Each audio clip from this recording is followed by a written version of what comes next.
hou jou eerder in.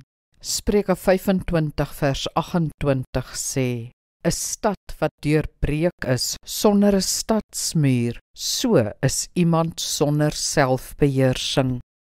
Die verkeer, vir al die taksies, bring die slegste in ons uit. Binne die veiligheid van ons motors vaar ons uit teen swak padgebruikers en voeg hulle allerhande woorde toe.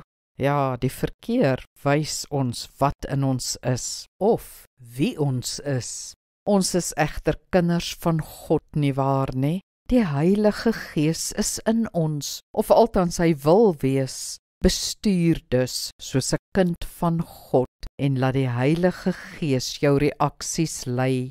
Sien dit eerder as 'n toets as iemand op die pad jou frustreer.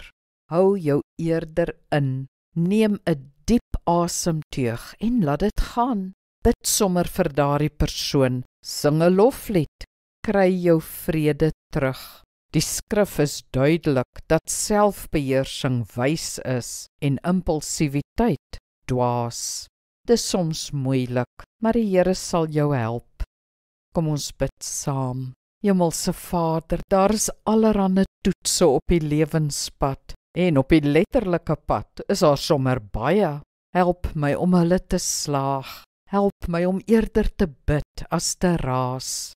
Bovenal, verhoed dat ek die swak padgebruiker is waarop mense skel. As ek 'n fout gemaak het, laat ek wys ek is jammer. Amen. Die Here seën jou.